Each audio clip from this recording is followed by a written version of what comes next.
La vacuna contra la COVID-19 ya está en México y durante los próximos meses llegarán millones de dosis más. La vacunación es universal y gratuita, empezando con el personal médico. Es momento de esperanza y tu ayuda es muy importante para enfrentar al coronavirus. Mientras te toca vacunarte, quédate en casa. Mantén limpias tus manos y guarda sana distancia. Recuerda, si te cuidas tú, nos cuidamos todos.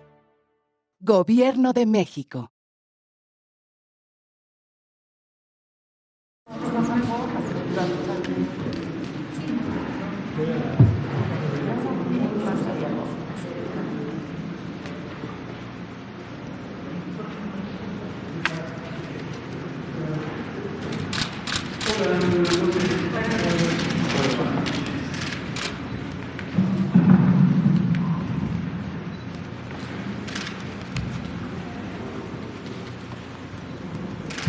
Muy buenas noches.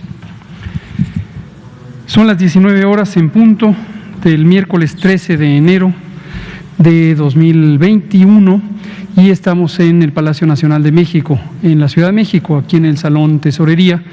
Vamos a iniciar la conferencia de prensa diaria sobre COVID-19, la pandemia causada por el coronavirus SARS-CoV-2. Y continuaremos con dos elementos fundamentales, informando sobre la situación de la epidemia, y esto lo presentará el doctor Ricardo Cortés Alcalá, director general de Promoción de la Salud. Y enseguida yo seguiré presentando el informe de la vacunación. Hoy tenemos noticias muy positivas de la experiencia de arranque de la fase de expansión de la vacunación. Verán ustedes cómo, tal como lo habíamos anunciado, llegamos al punto de cierre de la calibración, pasamos a la fase de expansión, en donde estaremos logrando una cantidad muy significativa de dosis diarias de este producto hasta ahora, solamente con base en la vacuna de Pfizer-BioNTech. Le pido al doctor Ricardo Cortés Alcalá, si es tan amable de presentar. Con gusto, doctor López-Gatell, muchas gracias. Muy buenas tardes, buenas noches a todas y todos aquí en Salón Tesorería y en sus casas. Vamos a proceder al panorama epidemiológico, actualmente con un total de casos estimados de 1.764.051 personas que se estima han tenido contacto con el Sistema Nacional de Vigilancia Epidemiológica y un resultado positivo o estimado, dado que no se les haya tomado una muestra o que su muestra haya sido rechazada por el laboratorio. Se estima con la positividad de la semana en la que se haya notificado o haya iniciado sintomatología. Actualmente, de la semana 52 a la 53, un incremento del 10% sobre la semana inmediata anterior y una mejora, una reducción en la presencia de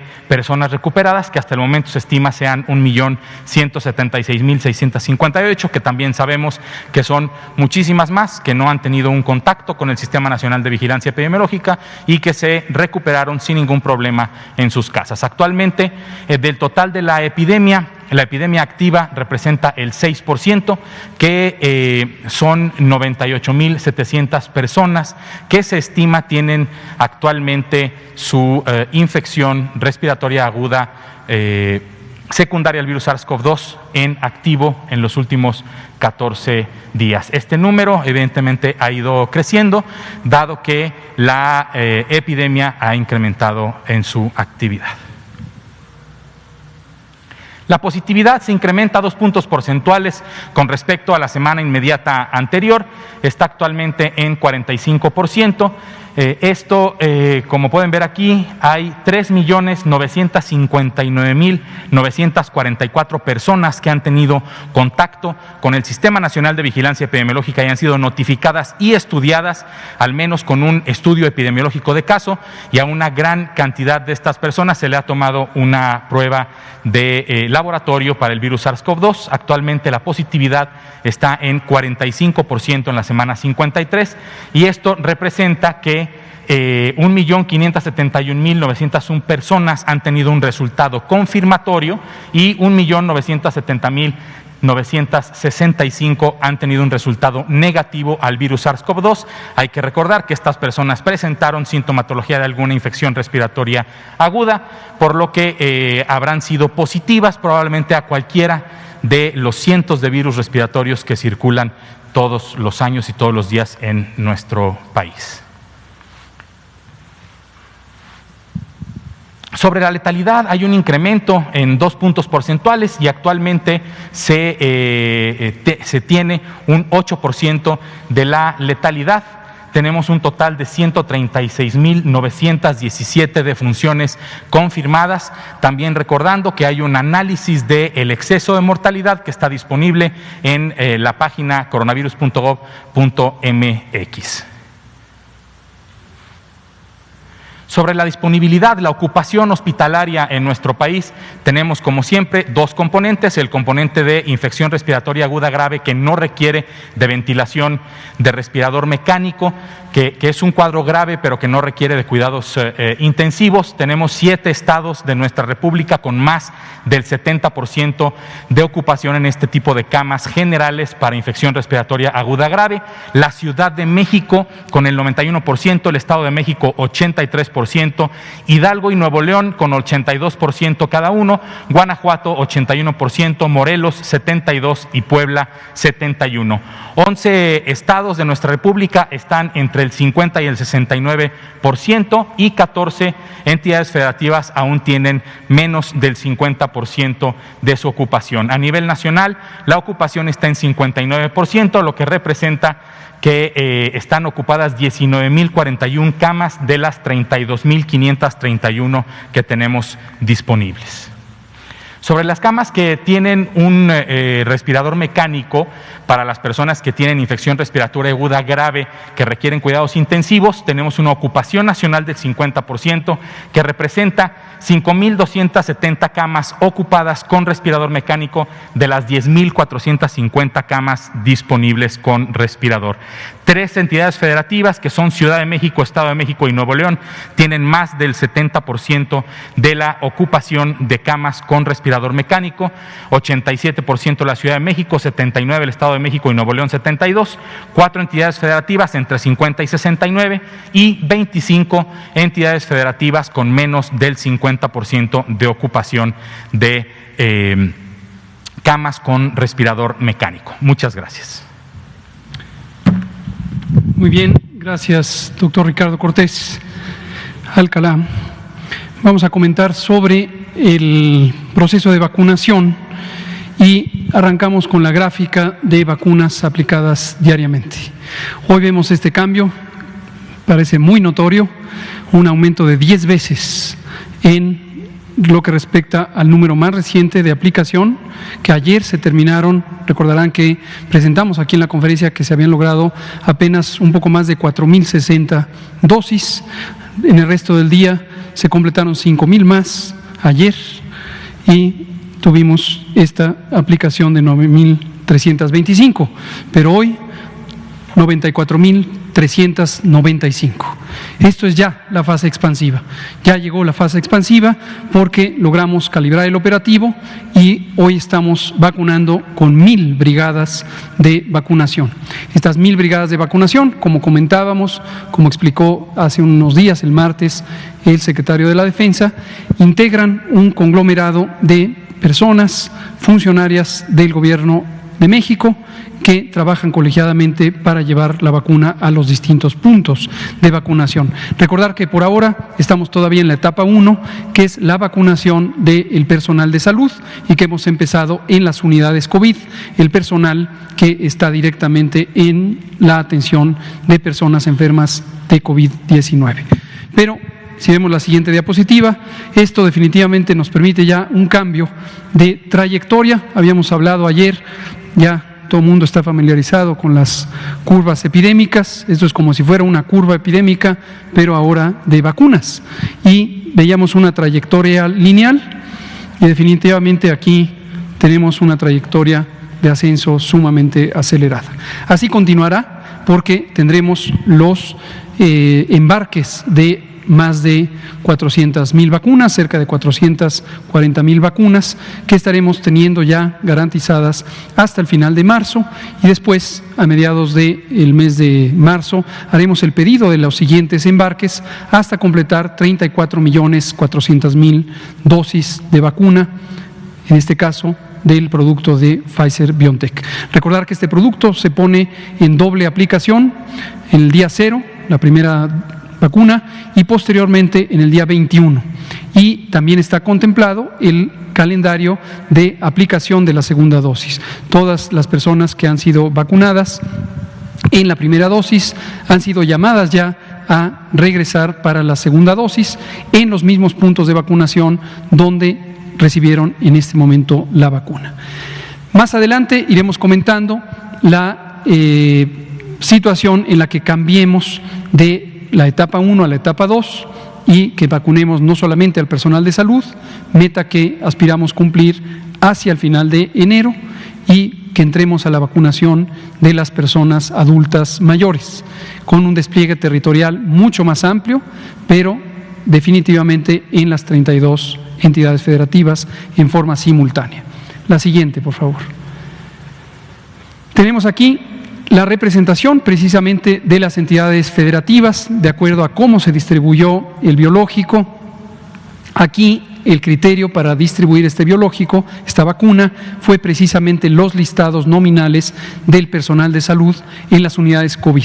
Tomamos como referencia las unidades COVID, son aquellos hospitales de los que hemos estado hablando durante todo el año, que fueron designados para atender a personas con insuficiencia respiratoria aguda grave. Cerca del 40% de ellas tenían COVID, tenían infección por SARS-CoV-2. Y de estos hospitales pudimos identificar la lista de personal, y de ese personal, que no solamente son médicas y enfermeros, sino también 11 categorías laborales en conjunto, el personal que está directamente expuesto en el ámbito clínico. Y aquí, para referencia de todo mundo, más o menos es proporcional al tamaño poblacional, pero sobre todo al número de hospitales COVID y al tamaño de los hospitales COVID que están registrados en la red. Conservamos todavía una reserva de 35,100 vacunas en el Instituto de Cancerología, que irán siendo desplazadas conforme se necesita. 439,725 dosis han sido ya recibidas en México. La siguiente. Y aquí tenemos el avance porcentual respecto de las dosis entregadas a cada entidad federativa, es decir, lo que se logró hoy, que se logró este avance de la vacunación. Como ven, es un avance diverso, no todas las entidades federativas lograron la misma cobertura. Esto no necesariamente, quiero dejarlo muy en claro, significa fallas o alguna limitación en las entidades federativas con la menor cobertura. Hubo varios factores, algunos circunstanciales. Por ejemplo, hubo un pequeño retraso en la llegada de las vacunas a Chiapas y a Oaxaca por razones climáticas. Como se conoce, entró un frente frío y las aeronaves de las Fuerzas Armadas de Sedena que iban con el producto tuvieron que hacer un segundo recorrido para entregarlo. Fue un pequeño retraso de un par de horas, pero eso se puede repercutir en esto. También tenemos, desde luego, la localización geográfica de las unidades de atención. En algunos estados son más dispersas y entonces la llegada terrestre del biológico también pudo haber sido diferente. La siguiente. Y aquí tenemos finalmente el avance porcentual global, ahora sí con los distintos paquetes. Ayer hablábamos de un 67% de avance en el uso de este paquete que llegó el 5 de enero, como anticipamos, ya se usó por completo y arrancamos con el nuevo paquete, el paquete grande de 439,725 dosis, que hoy en el primer día fue usado casi al 20%, la quinta parte de este paquete. ¿Por qué la quinta parte? Porque la meta está alrededor de esto. Recordar que una vez que se abren los paquetes pasan de ultracongelación, menos de 70 grados centígrados, a condiciones de refrigeración. El producto refrigerado puede durar hasta 5 días para ser utilizado y en el último punto del trayecto se pasa a hieleras convencionales, a termos convencionales, los famosos termoquines, que permiten la distribución en el punto de uso. La temperatura de aplicación es en promedio 4 grados centígrados. El producto se pone o se conserva a esa temperatura y en el momento que se administra es una solución fría, pero eso no causa mayores problemas. Esta es la última. Comentar también algunos otros elementos relevantes. Tuvimos algunas experiencias importantes de considerar. La plataforma tecnológica tuvo, como suele pasar con las tecnologías de información, algunas fallas intermitentes en el acceso de los usuarios. Los usuarios son el personal de las brigadas, también las personas directoras y directores y directoras de los hospitales hicieron un papel extraordinario. Queremos agradecerles y felicitarles a ellas y a sus equipos porque se integraron perfectamente con el personal de las brigadas externas, vamos a decir, externas a los hospitales que llegaban con el producto y a organizar los puestos de vacunación. Pero hubo una coordinación en general muy buena y agradezco a nombre del doctor Alcocer y de todo el equipo del sector salud el apoyo de todos los directores y directoras de los hospitales que participaron en esto. Otros elementos fueron, en algunos casos, cuando hubo esta intermitencia de uso de la plataforma, se entró en operación el plan B de registro, y varios de los registros se hicieron en forma manual en un formato específico que fue diseñado para este propósito y que fue validado y reconocido por tanto las unidades de salud como las brigadas, como los coordinadoras y coordinadores estatales.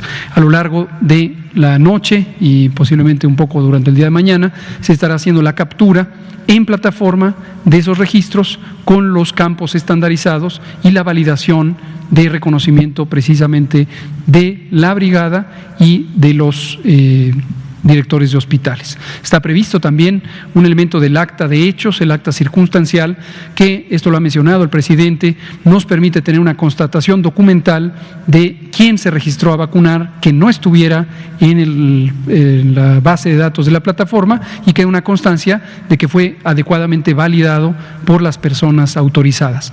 Y será registrados, con lo que el número que hoy presentamos seguramente incrementará mañana, considerando no solo la vacunación de mañana, sino esta desfase en el flujo de información. Otro elemento que queremos comentar, y tenemos 2 videos para este propósito. Hubo un poco de confusión cuando circuló en algunas redes sociales la idea de que había una plataforma de registro en la que las personas podrían voluntariamente registrarse. La confusión derivó de que esta plataforma era una plataforma de acceso abierto, por lo menos para abrir la plataforma, pero no así para registrarse, porque quien intentara registrarse y no estuviera ya precargada con su cédula única del registro poblacional, la famosa CURP, no podía quedar registrada. Entonces hubo personas que intentaron quedar registradas, pero el sistema sencillamente no se los permitió porque el sistema no estaba diseñado para esto. Pero en atención a eso tenemos 2 videos que ha preparado el equipo para ilustrar, por un lado, cómo procede el registro en forma interna a partir de las brigadas, el personal capturista de las brigadas, y por el otro lado también cómo ocurre este proceso de vacunación y su registro. Si pasamos el primer video, por favor.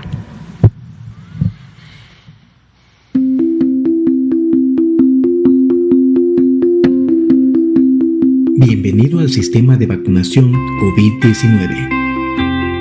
Dentro del sistema podrás registrarte y confirmar tu cita para recibir vacunación COVID-19. Ingresa tu CURP o número de pasaporte y correo electrónico válido. El sistema muestra tu información. Debes llenar los datos de contacto, teléfono móvil a 10 dígitos y correo electrónico. Es importante que te asegures de que ese sea el mismo con el que ingresaste al sistema. Indica si estás rolando en otra institución. De ser así, selecciona sí y elige el turno y la categoría a la que perteneces.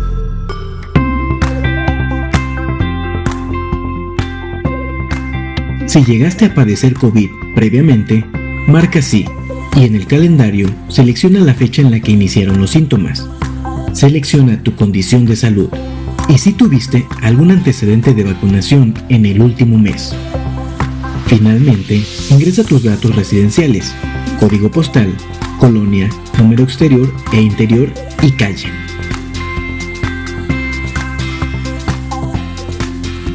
Da clic en la leyenda para dar tu consentimiento de ser vacunado. Da clic en registrar. Aparece en pantalla un mensaje de confirmación de registro exitoso. En esta pantalla se visualizan los datos generales de tu cita y un código QR. Te sugerimos descargar tu pase de vacunación, que contiene los datos generales de tu vacunación, así como el código QR y el lugar de aplicación. Este pase de vacunación también es enviado a tu correo electrónico. Recuerda acudir a tu cita puntualmente y no olvides llevar una identificación oficial, así como tu número de folio, el cual puedes verificar en tu pase de vacunación. Gobierno de México.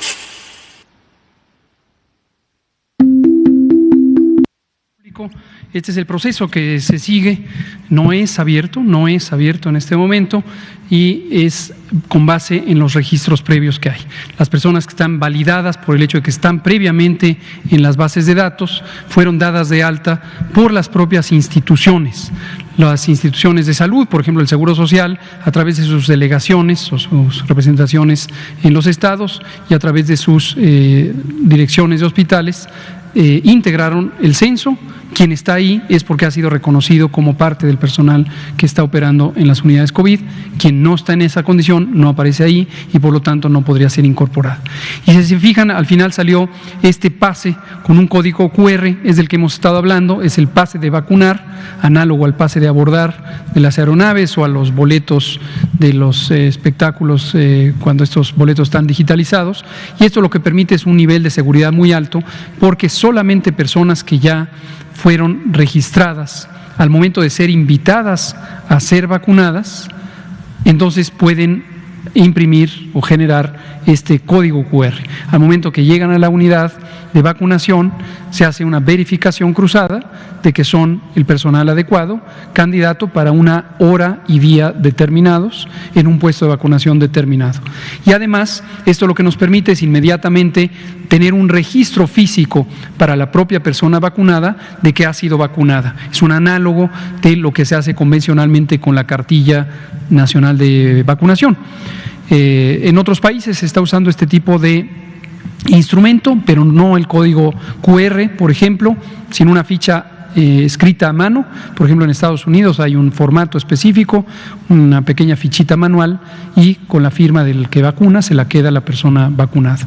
Y otra ventaja es que en los esquemas de 2 dosis, como el que se está usando, nos permite inmediatamente dejar programada la siguiente cita con el segundo documento, que se distinguen por diferencias de color, que es la cita para la revacunación. Vamos a ver ahora el segundo. Este es justamente el pase de vacunar, el pase de vacunación COVID-19.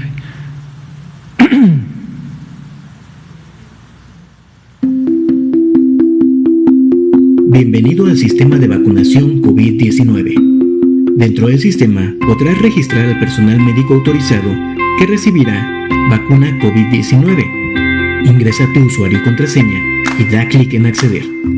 Para registrar a la persona que está recibiendo la vacuna, puedes buscarla por su apellido paterno y nombre, CURP o número de pasaporte en caso de ser personal médico extranjero, por el número de folio o escanear su código QR.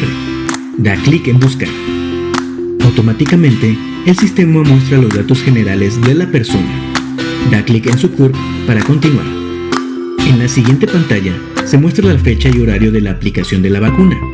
Finalmente, selecciona la fecha de aplicación, número de lote biológico y el número de lote del diluyente, así como el lugar donde fue aplicada la vacunación. Da clic en vacunar. El sistema muestra en pantalla un aviso de confirmación. Gobierno de México. Perfecto. Más de la misma idea. Estos materiales los presentamos aquí para conocimiento público, pero no es para divulgarlos para uso público. Estos son los instrumentos de capacitación. Precisamente también ayer o esta mañana o el martes surgía la pregunta de cuál es el papel de los servidores de la nación a este respecto. El propio presidente explicó e ilustró incluso con unas fotografías esta figura de las personas servidoras de la nación. Este es un grupo humano la verdad que le tenemos un gran respeto y reconocimiento. En su mayoría son personas jóvenes, sumamente entusiastas, sumamente proactivas, con un gran arraigo en sus propias comunidades. La mayoría trabajan en un municipio o en un territorio en el que residen permanentemente o quizá nacieron. Y estos servidores de la Nación, hay un poco más de 10,000 y han sido fundamentales para los programas sociales, los programas, por ejemplo, de las becas a los adultos mayores o las erogaciones a los adultos mayores, los apoyos económicos a los adultos mayores, también los otros programas sociales, y cumplen una función de vinculación social sumamente importante. Por cierto, hoy por la mañana tuvimos también la sesión extraordinaria, la primera de 2021, del Consejo Nacional de Salud. Como saben ustedes, pero lo vuelvo a mencionar para pronta referencia, el Consejo Nacional de Salud es un órgano de coordinación del Sistema Nacional de Salud. No confundirlo con el Consejo de Salubridad General, que es la autoridad sanitaria colegiada. El Consejo está formado por el secretario de Salud, quien lo preside, y las personas titulares de las instituciones nacionales de salud y seguridad y asistencia social, IMSS, ISSSTE, los servicios médicos de Pemex, el Sistema Nacional DIF y los sistemas de salud de las Fuerzas Armadas. Y las representaciones estatales están dadas por las y los secretarios de salud de los estados. La reunión fue muy productiva desde mi punto de vista, sirvió para continuar este proceso de diálogo, de entendimiento, de sincronía que tenemos para todos los temas de salud, pero que desde diciembre pasado está en torno al programa de vacunación COVID-19. Se comentó la operatividad de hoy mismo, cuáles eran algunos de los retos inmediatos que se enfrentaban. Se habló también de las complejidades metodológicas de identificar a las personas candidatas a vacunar, incluso para este conjunto inicial que es el personal de salud, quién está en unidad COVID, cuál es su magnitud de riesgo, quién entró a la unidad COVID temporalmente pero después ya no estuvo trabajando en ella, o quién llegó después, en fin, varios temas que fueron muy comentados y muy importantes de definir. También cómo es la vinculación del Estado con la Federación y el papel específico que tienen precisamente estas brigadas multidisciplinares y multiinstitucionales en la vacunación. Entonces comentamos también sobre este asunto. Y esto es hasta el momento lo que tenemos. Otra que no quiero dejar pasar, para que quienes me escuchen y sean nuestras compañeras y compañeros clínicos, especialmente médicas y médicos que están en las unidades COVID, recibimos un par de informes de colegas que trabajan en la unidad COVID, pero por su propia dedicación a la unidad COVID perdieron su turno en las citas de vacunación. Gracias por hacérnoslo saber. Les mando a nombre de todo el equipo y del doctor Alcocer, desde luego nuestro reconocimiento, nuestro aprecio por el trabajo incansable que han hecho en todo el curso de la epidemia, y tengan la garantía de que de ninguna manera van a quedar desplazados. Esto es parte de este ajuste del día de hoy. Seguramente es un asunto de coordinación local en el hospital o el par de hospitales donde esto haya ocurrido, pero tengan la certeza de que están en el registro, dado que trabajan en la unidad COVID, y se les tendrá que reponer inmediatamente su cita. Ya los coordinadores en los estados han tomado nota de esto para los casos que hemos tomado conocimiento y estarán en contacto con las autoridades hospitalarias en donde este fenómeno haya ocurrido para solucionarlo. Y en los próximos pocos días, seguramente mañana, pasado, tendrá que subsanarse esta situación. Quien trabaja en una unidad COVID definitivamente debe ser vacunado si es que le tocaba ya su turno. Vamos a pasar a la sección de preguntas. Empezamos con usted, nos seguimos con Blanca Valadez, Natalia Vitela, Juan, nos damos uno y uno de este lado. Gracias, buenas noches, doctor. Karina Aguilar, del diario 24 Horas. Justo hablaba usted de estas personas, los siervos de la nación, que son jóvenes entusiastas y que, bueno, pues son los que conocen más los territorios. ¿Cómo van a vigilar la Secretaría de Salud o las autoridades pertinentes que a estos jóvenes talentosos y entusiastas pues no les gane el corazón político y vayan a caer en la tentación de intentar pues usar políticamente esta vacunación, sobre todo porque va a coincidir la vacunación masiva con los procesos electorales, con las campañas electorales. Esa es la primera que le quiero hacer, por favor. Muchas gracias por mencionarlo.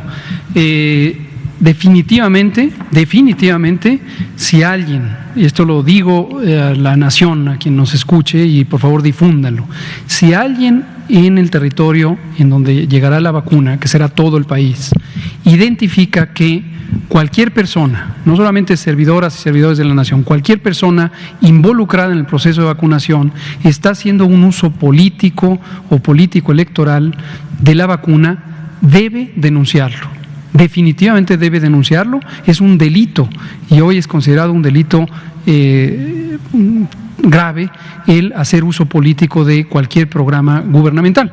Desde hace varios años ya está prohibido, pero las realidades de que esto se respete han sido pues soslayadas notoriamente durante años previos. Esta misma mañana el presidente López Obrador fue muy enfático, por enésima vez, en la conferencia de prensa respecto a la importancia de mantener la integridad. Si una persona trabaja para el gobierno, debe respetar escrupulosamente los principios éticos del buen gobierno, no solamente la ley, que evidentemente tiene que hacerlo. Entonces, si alguien detectara esto, debe denunciarlo. Entonces, eso es parte de los mecanismos de garantía, pero desde luego el personal continuamente está siendo capacitado y el mensaje es explícito y el mensaje viene directamente desde el presidente, como ustedes lo habrán escuchado esta mañana o lo hemos oído muchas veces, y también de todos los funcionarias y funcionarios que estamos involucrados en eso. No es para uso político, es para un fin noble que es la prevención y el control de la epidemia. Gracias. También preguntarle, ¿cuándo van a terminar de vacunar al personal de salud, pero no solo de las instituciones públicas, sino también a los privados? Por ejemplo, hay peticiones nos han llegado a la redacción del diario 24 Horas, las personas, los paramédicos de Cruz Roja, que no han sido contemplados. Ellos han estado en esta pandemia, pues también llevando y trayendo a los pacientes en las ambulancias todos los días, y nos preguntan cuándo ellos van a poderlo hacer, los privados y todos los que imparten atienden pacientes y que no están en una institución pública. ¿Ellos cuántos en total son, doctor? ¿Tiene usted esa cifra? Precisamente ahí es donde está el reto. Ayer, me parece que fue Liliana Noble, me pedía que hiciera un pronunciamiento directamente a estas compañeras y compañeros que trabajan en las distintas características de la operación de salud, y reitero lo que dije ayer, también quien trabaja en el ámbito privado está considerado para ser vacunado con el mismo nivel de priorización que el personal que trabaja en instituciones públicas de salud. Y la prioridad depende de su exposición a el virus SARS-CoV-2 en el ámbito de trabajo. Eso es lo que técnicamente llamamos personal de la primera línea de respuesta. Hoy precisamente comentábamos este tema también en el Consejo Nacional de Salud. La doctora Oliva López Arellano, secretaria de Salud de la Ciudad de México, fue una de las primeras en destacar los tres conjuntos que conforman el personal clínico de la atención COVID. Por un lado están los hospitales COVID, a los que he hecho referencia, que están claramente identificados porque tenemos el sistema de información. Segundo, tenemos la atención en el primer nivel de atención, donde también tenemos operaciones de diagnóstico y de atención primaria de personas que tienen potencialmente SARS-CoV-2, el virus SARS-CoV-2, y que pueden significar un riesgo de infección. Y hay un tercer conjunto que es la operación prehospitalaria, precisamente Cruz Roja, Protección Civil incluso. El reto consiste en que sean identificables, por supuesto son reconocibles por el trabajo tan valioso que hacen, pero no han existido nunca censos de este tipo de personal. No ha existido nunca, que quede muy claro, no es que se acabaron los censos, nunca ha existido un censo actualizado del personal que trabaja en los servicios prehospitalarios. Entonces, a través de los Centros Reguladores de Urgencias Médicas, CRUM, y sus equivalentes. Algún par de estados tienen otra modalidad, una modalidad francesa que se llama SAMU, el Centro Regulador de Urgencias Médicas Nacional y la Coordinación General de Protección Civil, a cargo de nuestra querida amiga y compañera Laura Velázquez, están ayudándonos a integrar este censo. Hoy que lo hablamos con las secretarias y secretarios de salud, también les indicamos que va a ser muy benéfico que nos ayuden ellos a integrar estos censos. Y en su momento, otro reto adicional es validar el censo, asegurar que la persona que está ahí registrada legítimamente está trabajando en operaciones relativas a COVID-19. Pero van a ser incluidas. Respecto a los hospitales privados, esto lo hemos comentado ya varias veces, hemos pedido la ayuda de la Asociación Mexicana de Hospitales Privados y el Consorcio Mexicano de Hospitales Privados, presididos por Olegario Vázquez Aldir en un lado y Julio Potes por el otro, para tener este primer censo básico de los hospitales privados. Entonces, todas estas otras categorías no van a estar al 31 de enero vacunados. Deben de. Nuestra aspiración es que esos censos sean integrados. Precisamente por eso pedimos ayuda a las entidades privadas que les organizan, para que ellos nos hagan, nos faciliten el conocimiento de quiénes son esas personas. Ahora, para la vacunación masiva, también va a haber un registro similar al que acaba de dar a conocer para el personal de salud. ¿Así va a operar la vacunación para adultos mayores y todos los hacia abajo? Gracias por preguntarlo. Hay algunos pequeños cambios de modalidad. El principio es el mismo. Va a haber un censo nacional y el identificador único va a ser la clave única del registro poblacional.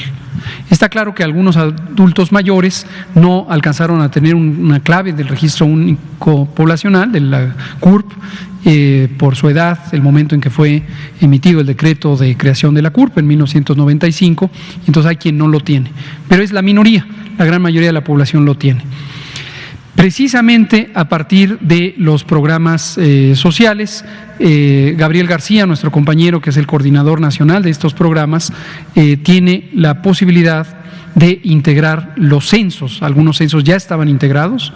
Podemos decir que prácticamente todo adulto mayor, toda persona adulta mayor ya estaba registrada en los censos.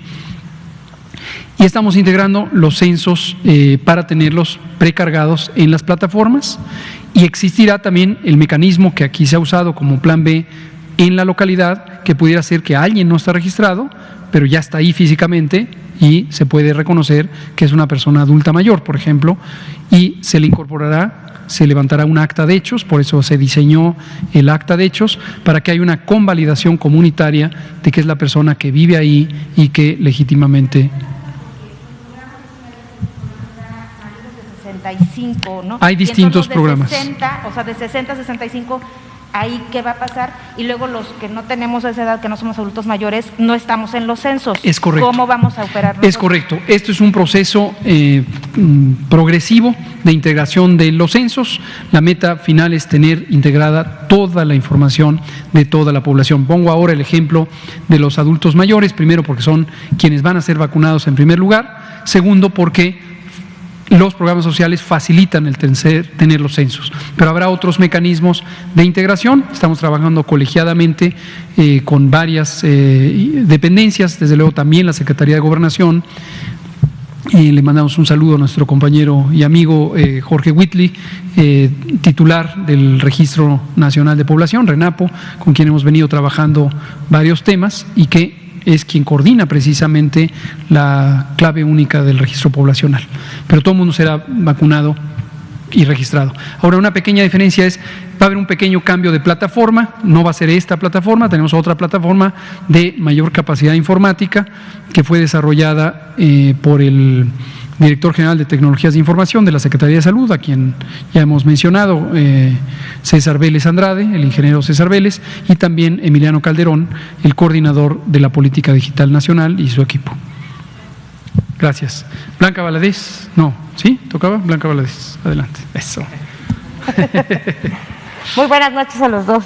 Blanca Valadez de Milenio. Doctor, Durante estos días de vacunación, ¿cuántas personas han presentado reacciones alérgicas? Si nos puede comentar, y de qué tipo han sido. También, mañana tengo entendido, se cumpliría el día en que se tendrían que poner la segunda dosis, porque iniciaron el 24 de diciembre, las personas que iniciaron. ¿Se han detectado casos, como es personal de alto riesgo, que se hayan contagiado de COVID a pesar de haberse aplicado la primera vacuna? Es decir, finalmente la inmunización sería al 100% con las dos. No sé si han detectado algunos casos de trabajadores que en ese proceso se contagiaron de COVID y, bueno, ¿qué se hace en esos casos? Y también preguntarle, ahorita que se está haciendo la vacunación masiva, hay territorios difíciles, no necesariamente por la ubicación geográfica, sino porque son zonas donde están dominados ciertos grupos delincuenciales, que ahí cómo van a trabajar, cómo van a proteger a los brigadistas, cómo le van a hacer para que finalmente las personas accedan a la vacuna. Claro, es voluntaria, pero muchos de ellos no permiten que se pase a su territorio. Ese sería un punto de aparte, porque hay unas zonas, también la zona zapatista, que nada tiene que ver con estos grupos, pero que también no permiten el acceso tan fácilmente. Si me puede contestar eso, y ya nada más le haría una pregunta. Muchas gracias. Son varias preguntas, pero déjenme contestar. Reacciones adversas.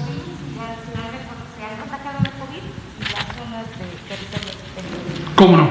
Le doy la estadística de hasta ayer, todavía no incluye esta expansión y desde luego con la propia expansión puede crecer el número de reacciones adversas.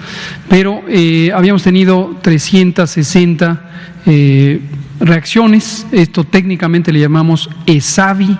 ESAVI son las siglas de evento supuestamente atribuible a la vacunación e inmunización. Es un término técnico que fue acuñado por la Organización Panamericana de la Salud y es precisamente el elemento de vigilancia de la farmacovigilancia en general y de la vacunación en particular. Hay un sistema que fue desarrollado hace muchos años, el propio doctor José Ignacio Santos Preciado, quien hoy es nuestro secretario del Consejo de Salubridad General, cuando fue el creador del Programa Nacional de Vacunación, y él creó también el sistema de vigilancia de ESAVIS, en ese momento se llamaban ETAFs.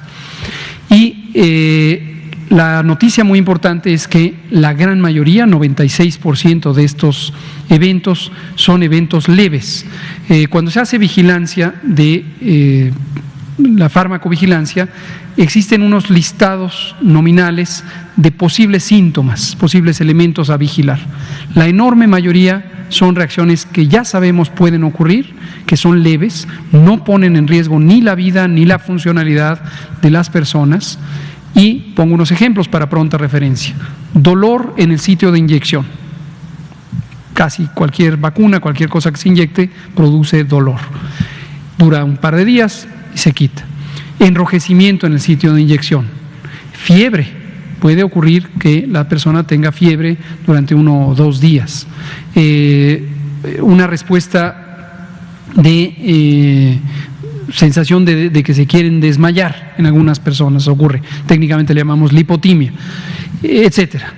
Y la gran mayoría son este tipo de reacciones, y una de las cosas que se vigila es no solamente la estabilidad, integridad de la persona que lo presenta, sino también la estadística relativa a eso, y existen frecuencias esperadas de este tipo de reacciones en general en las vacunas, y entonces monitoreamos que la frecuencia no pase de lo esperado, que es justamente esto. Generalmente es cerca de 2.2 eventos por 100.000 habitantes, es más o menos lo que se va registrando.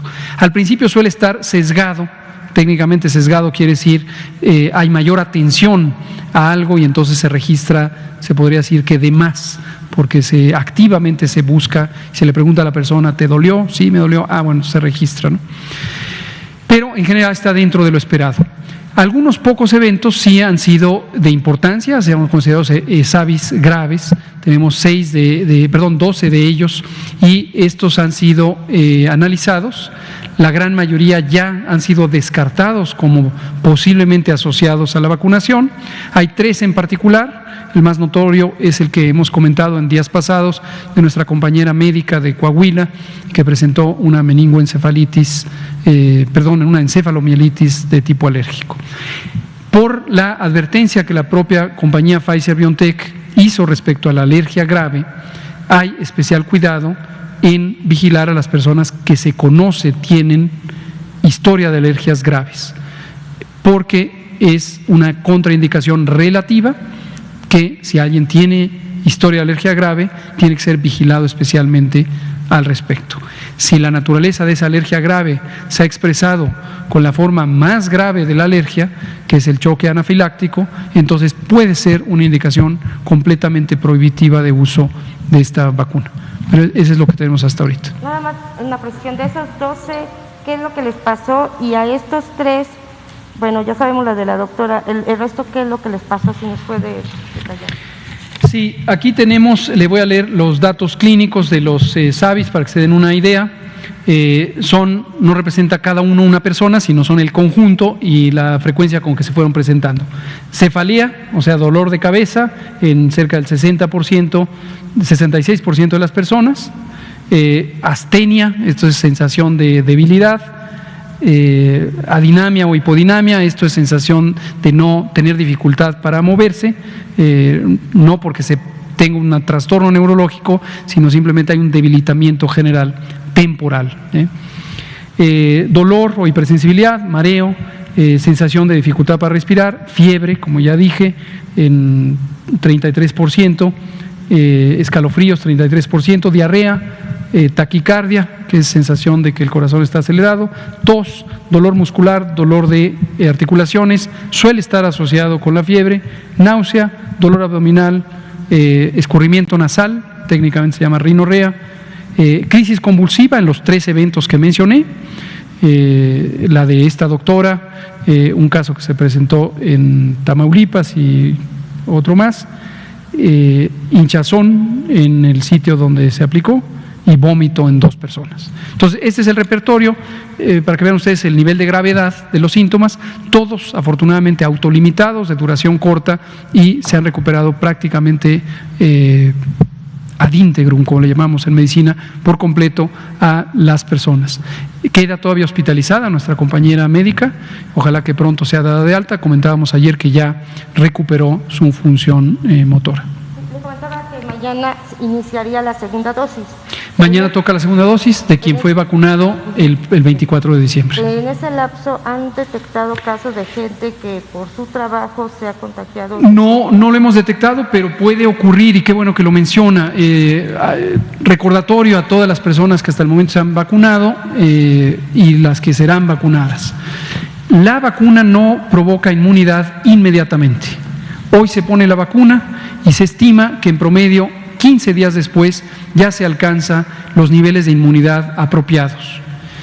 Generalmente los esquemas de 2 dosis no se logra la más amplia protección posible con la primera dosis y se requiere la segunda dosis. Entonces, en ese intervalo puede haber una diferencia. Hasta las vacunas que hasta el momento han sido evaluadas y aprobadas es, vamos a decir, en promedio 80% en la primera dosis y luego ya arriba del 90-92% con la segunda dosis. Entonces hay que considerar que durante todo ese periodo hay que seguir con las medidas de protección. Independientemente de la vacunación, todo personal clínico debe tener las medidas de protección aun cuando hayan desarrollado inmunidad. Por ejemplo, el uso de cubrebocas de alta eficiencia. Todo personal clínico que realiza maniobras de intervención de la vía respiratoria, intubación, toma de muestras, etcétera, debe permanentemente utilizar esto independientemente de que hayan sido vacunados. Preguntaba sobre las zonas que están dominadas por los... Zonas de riesgo por seguridad pública. Sí, desde luego es una realidad. Nuestro país ha sido asolado por la inseguridad pública por muchas décadas ya. Esto tiene que ver con desde luego no podría dejar de mencionarlo, con la enorme desigualdad social que vive nuestro país desde hace décadas. Hay una enorme desigualdad social, una enorme polarización socioeconómica de la población, y esto es definitivamente lo que propicia como causa de raíz la inseguridad pública. Entonces hay varias zonas características por esto, son ampliamente conocidas, y esa es uno de los elementos cruciales de la razón por la que participa el personal militar en las brigadas. Habíamos comentado ayer y otros días, hay dos funciones que cumplen las Fuerzas Armadas en las brigadas del operativo Correcaminos. La primera es proteger la integridad del equipo de trabajo, proteger la operación y proteger el producto, como Fuerzas Armadas que son Ejército, Marina, Guardia Nacional. Y por otro lado, sus funciones de asistencia a la población civil, y pueden participar incluso en vacunar a través del personal de sanidad militar y naval. Y también a esos grupos les tocaría, finalmente. Sí, por supuesto. Okay. Le cedo la palabra. Gracias, Natalia Vitela, y nos pasamos después aquí con Juan Hernández y con usted, Ignacio de Alba. Gracias, doctor. Buenas noches. Quiero preguntarle sobre los acuerdos y los retos que se identificaron durante el Consejo. En primer punto. Luego, le quiero preguntar, ahorita no hay fecha entonces para cuándo serían vacunados los médicos, enfermeras, el personal de salud de hospitales privados. Tendríamos que esperar este censo. ¿Cómo, en cuánto estimarían más? Es correcto. En cuanto estén los censos, podríamos en el embarque siguiente ya programarlo para incluir a este personal. Pero necesitamos, es imprescindible tener esos censos. ¿No tienen estimación de cuándo? Pues depende de la integración de los censos. Y sobre los médicos que se quedaron sin poder ir a vacunarse porque estaban en área COVID, ¿cuántos fueron estos médicos? No tengo un conocimiento específico, simplemente recibimos algunas denuncias generales, otras las detectamos a través de las redes sociales, y por eso le decimos directamente con la mayor oportunidad, no teman, serán vacunados. Y bueno, ahora que arrancó ya la campaña de vacunación de forma masiva, el reto de la ultracongelación, ¿cómo está? Usted hablaba de que había 165 ultracongeladores a nivel nacional. Por favor. Con mucho gusto. Llevamos varias semanas, meses posiblemente, trabajando en el tema de la ultracongelación. Tenemos la colaboración, aquí lo anunciamos hace algunas semanas, de la Secretaría de Educación Pública, específicamente de la Subsecretaría de Educación Superior, a cargo del doctor Luciano Concheiro Borges, quien trabajó con las universidades y las instituciones de educación superior del país, y la Asociación Nacional de Universidades e Instituciones de Educación Superior, ANUYES.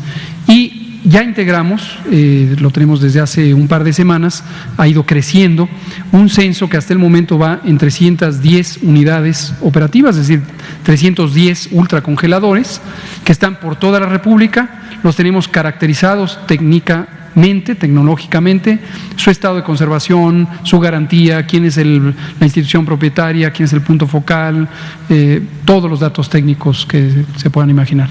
Y esto lo que nos permite es estructurar la red de ultracongelación asociada con la red de refrigeración. Y precisamente uno de los acuerdos de hoy del Consejo Nacional de Salud fue que a más tardar este próximo viernes 15, las Secretarías de Salud de los estados enviarán un informe pormenorizado de las cámaras frías, de la red de refrigeración disponible en el estado.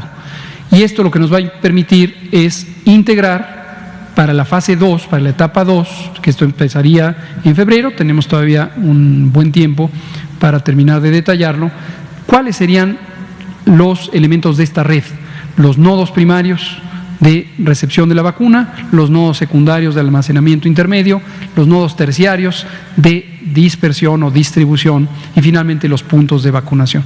¿Ya con estos ultracongeladores sería suficiente o piensan que van a poder adquirir algo? Estimamos que con esto es suficiente. Hoy, el operativo de hoy mismo lo muestra prácticamente, y hoy definitivamente es el caso, del avión a ser usadas. No pasa, en este caso, más de 24 horas de almacenamiento. del avión a ser utilizadas. En la misma semana utilizamos la vacuna. Si seguimos el resto de la semana a este ritmo que arrancamos hoy, terminaremos la semana ya sin estas 439,000 dosis. Gracias. ¿Algún otro acuerdo o reto que hayan identificado? El otro acuerdo fue que las secretarías estatales de salud integrarán censos del personal vacunador. Las instituciones nacionales, IMSS, el ISSSTE, el Pemex, etcétera, ya lo están integrando, pero ahora acordamos también que las secretarías estatales identificarán al personal vacunador. En las brigadas del operativo Correcaminos son 12 personas, 2 de ellas son personal de salud. Y aquí enfatizamos un asunto que fue motivo de conversación: el personal que no es de salud y que no tiene experiencia, capacidad y es reconocido como competente para vacunar, no vacuna. Los servidores de la Nación no vacunan. Las Fuerzas Armadas que van en su función de Fuerza Armada no vacunan. Quien sea de sanidad militar, desde luego puede vacunar. Pero por eso es imprescindible que en toda brigada deba haber 2 personas del equipo de salud que son los responsables directamente de vacunar en cada unidad. Sí. Muchas gracias. Nos queda tiempo para una última pregunta. Quizás si nos da tiempo le pasamos acá a Ignacio. Buenas noches, Juan Hernández del periódico Basta de Grupo Cantón. Bueno, esto es una situación que han venido saliendo en redes sociales y lo voy a sintetizar en 2 cuestiones. La primera, son familias que nos dicen, bueno, en repetidas ocasiones se ha hablado del tema de bares abiertos, restaurantes, fiestas clandestinas, reuniones familiares. Incluso hace unos días hacíamos una denuncia de un torneo de fútbol que se estaba realizando en Iztapalapa y que lo estaban transmitiendo en vivo. Y se hizo la denuncia incluso en redes sociales y ese torneo se hizo y nunca ni llegó operativo de seguridad. Las familias que nos hacen estos señalamientos dicen, bueno, ¿de qué sirve que nosotros nos estemos cuidando? ¿De qué sirve que nosotros sigamos las indicaciones de la Secretaría de Salud si las autoridades que están encargadas de cuidarnos, las que están encargadas de velar por la seguridad de los ciudadanos, no hacen nada? Y estamos hablándonos precisamente de estos municipios, de estas zonas en donde hay focos rojos, donde hay altos casos no solamente de contagios, sino también de muertes, ¿no? Llámese Iztapalapa, llámese Nezahualcóyotl, llámese todo lo que es esa colindancia, ¿no? Lo que nos llevó incluso a este debate de los que se pasan para un lado y para el otro lado, ¿no?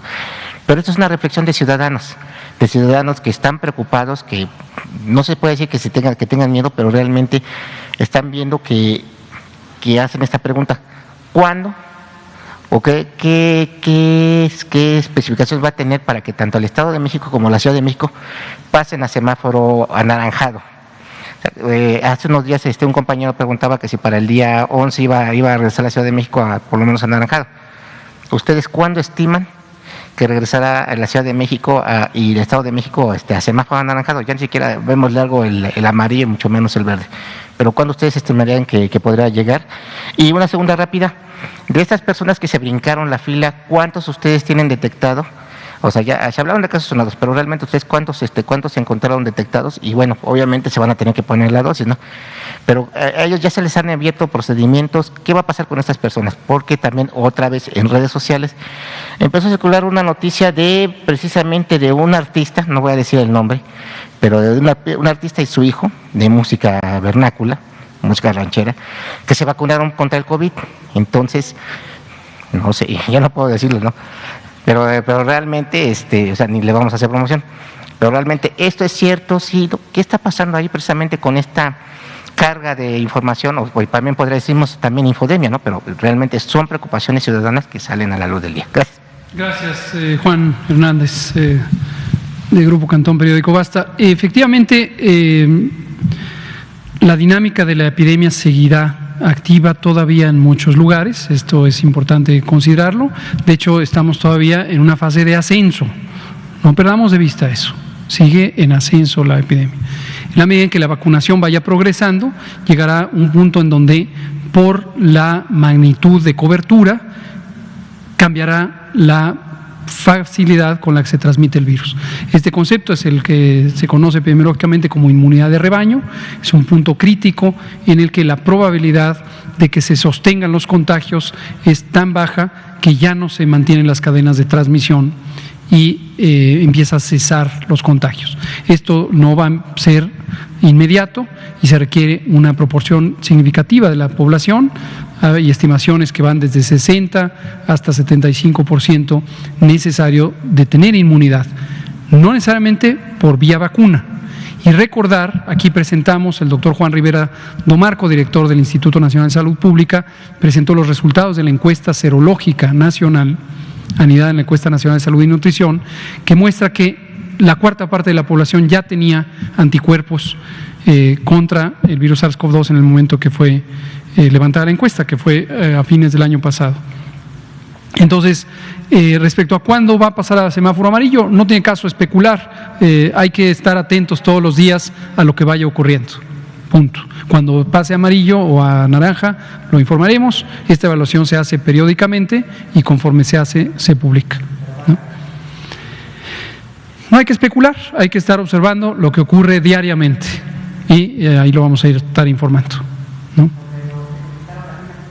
Sobre la gente que se brinque la fila, volvemos a hacer el llamado, más que la identificación específica de las personas, algunas han sido denunciadas. Aquí públicamente se habló de un directivo hospitalario en el Estado de México que fue públicamente sancionado, yo diría con la sanción moral de haber sido identificado públicamente. El llamado es el mismo: tener solidaridad, tener una actitud de respeto hacia las demás personas y mantenerse apegados a la fila.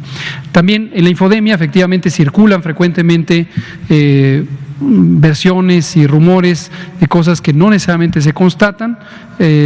Hay que tener presente que también están en curso ensayos clínicos y hay personas que fueron vacunadas en el contexto de los ensayos clínicos. No tienen nada que ver con el programa de vacunación COVID. De hecho, ni siquiera están seguros si les tocó vacuna o les tocó el elemento placebo. Y aprovecho aquí el renglón seguido, y nos queda medio minuto, para decir sobre el proceso de investigación y el proceso de evaluación de las vacunas. Como anunciamos el martes próximo pasado, en este momento están en análisis por COFEPRIS otros varios expedientes. Están los de los ensayos clínicos fase 3 de algunas de las vacunas, Novavax de Estados Unidos, CureVac de Alemania. El primero ya recibió una autorización para conducir el ensayo clínico en México. Se hicieron algunas enmiendas. El grupo científico tiene que estar a cargo de un investigador reconocido y de una institución de investigación reconocida. CureVac está todavía en proceso de análisis. Y respecto a vacunas, el expediente de Sputnik V está ya en manos de COFEPRIS. Todavía no hay una fecha específica en la que anticipemos que vaya a ser autorizado y dependerá del análisis cuidadoso del expediente.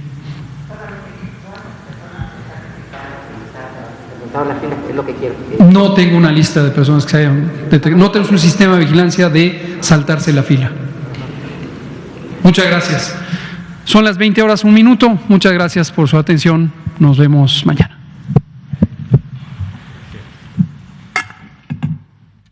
La vacuna contra la COVID-19 ya está en México y durante los próximos meses llegarán millones de dosis más.